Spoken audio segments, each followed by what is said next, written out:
10 long years had slipped by since me divorce, a stretch of time defined by solitude and the languid passage of days each one, quietly unfolding without the warmth of close connection.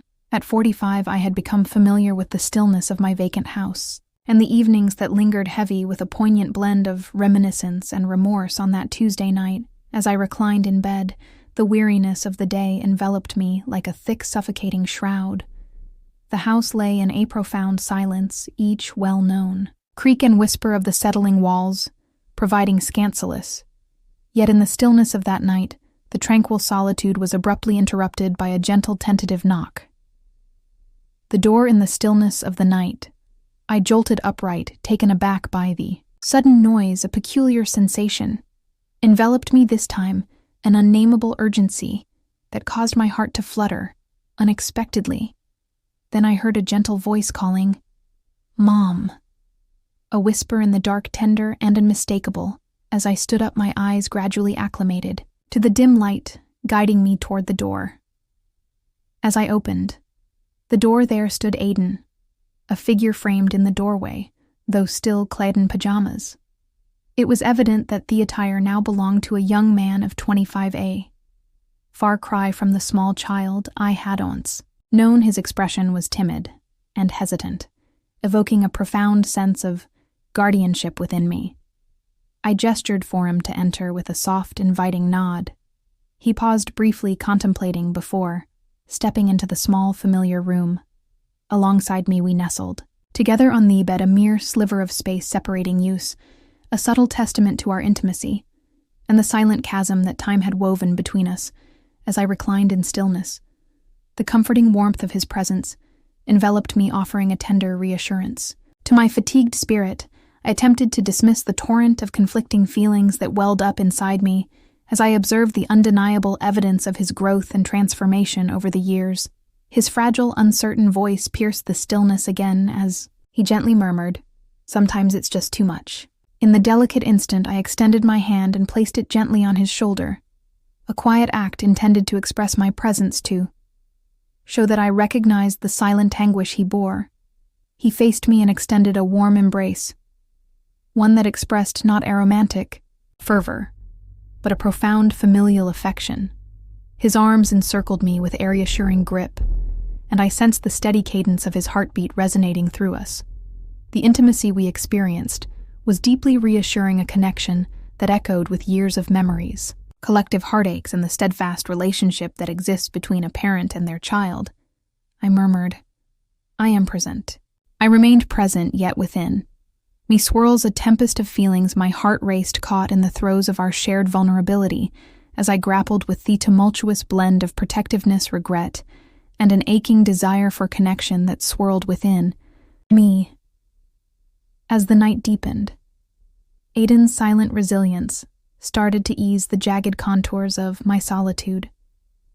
His eyelids fluttered, surrendering to the weight of fatigue, and before long he succumbed to a tranquil slumber, leaving me in solitude with my swirling reflections. As I lay awake, the memory of his gentle embrace lingered, a testament that even in the darkest moments, a spark of unexpected comfort can emerge. The morning unfolded gently as the tender light of dawn seeped through the drapes he lay beside, still enveloped in slumber, his expression tranquil in the soft glow of dawn. I paused for a moment, captivated by the metamorphosis of the young man, standing before me, a soul who had navigated the trials of existence, yet still exuded a sense of purity and optimism. With utmost care, I lifted myself from the bed, mindful of his slumber, and quietly navigated towards the kitchen. The crisp morning air and the familiar routine of breakfast preparation provided a fleeting sense of comfort and a moment for contemplation in the stillness of my labor. My mind surged with questions. What significance did this night truly hold? Was the unexpected closeness simply a fleeting moment of shared solace, or did it hint at the gradual healing of the profound scars left by isolation and sorrow? Answers saluted me still, yet one truth stood clear. This was no ordinary night of solitude. It marked a pivotal moment, agenal nudge to recognize the significance of emotional closeness and the backing of family in a life that had experienced an abundance of isolation. In the stillness of that morning, I made a vow to embrace the moment, to heed the unspoken whispers of affection, and to treasure the connection that had always existed even in times when solitude felt overwhelming. As the day progressed, a fresh sense of resolve washed over me, urging me to pursue healing and rediscover the fragments of myself that had faded away through the years. Sidon's subtle resilience and silent empathy served as a poignant reminder that even after years of solitude, unexpected moments of grace can still arise in that fragile interplay of vulnerability and strength. I may come to accept a future rich with authentic connections. No matter how unpredictable it may seem, this rendition captures a singular, electrifying moment, weaving it into a poignant tale of rekindled bonds and the tender strength of family affection, devoid of any explicit language or unintended connotations. A soft disc cue began to unfurl inside me as I grappled with their collections. Of the previous night, in the stillness of dawn, I slipped into the kitchen to collect the essentials for pancakes, a humble ritual designed to tether me to a sense of normalcy, the gentle clinking of cutlery, and the soothing swirl of mixing ingredients enveloped the room, but my thoughts lingered lost in a sea of tumultuous feelings. Moments later, I caught sight of Aidan silently stepping out from behind the door. His eyes, still weighed down by slumber, reflected a mixture of fatigue and tentative intrigue. "Morning," he whispered, his voice gentle and deliberate. I responded with a gentle smile. "Good morning, sweetheart," resolved to embrace the day with serenity, even as the shadows of last night's uncertainty still clung to me. While flipping the pancakes, I noticed Aidan's unwavering stare. He seemed to scrutinize each movement, his gaze capturing not only the dawn's light but also the reverberations of our intertwined history and the unspoken inquiries that lingered in the space. Between us, a distinct shift in his demeanor was evident. Typically silent and withdrawn, this morning he seemed contemplative, as though he were summoning the bravery to span an unseen chasm that lay between us. I set a plate of pancakes before him, my voice soft yet tinged with a trace of sadness as I said, "Enjoy." In a brief instant, our gazes intertwined, a silent exchange that conveyed emotions and thoughts far beyond the reach of language. In his gaze, I perceived a blend of reverence and melancholy, an unspoken recognition of the struggles we had both faced. Every look seemed to carry a silent request for comprehension, a yearning to bridge the gap that separates the mundane from the extraordinary. The inviting scent of pancakes intertwined with the gentle glow of dawn, yet beneath the soothing familiarity of these elements, an unmistakable tension lingered in the air as we gathered around the table.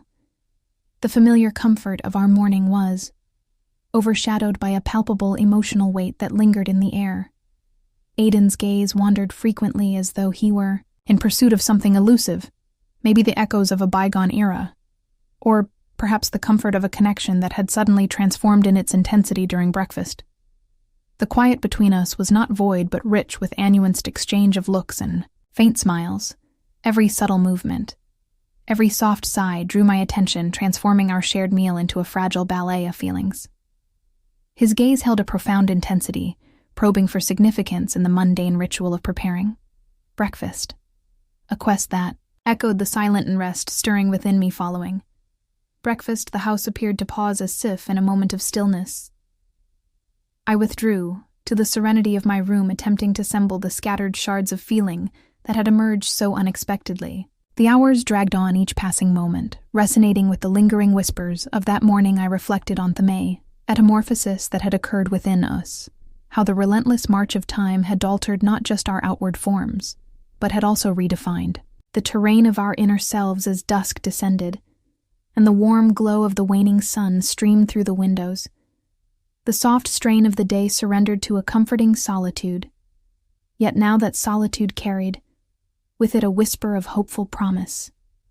Their collections of Aidan's contemplative gaze and the silent communication of our unvoiced sentiments hung in the atmosphere like a gentle melody, a testament that even in the depths of solitude, The connections we forge can ignite a flame in the shadows.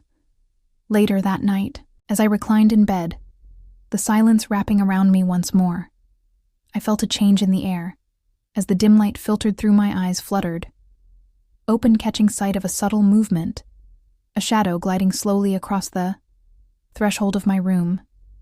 Aiden slipped back through the door, which stood slightly ajar, his movements barely making a sound.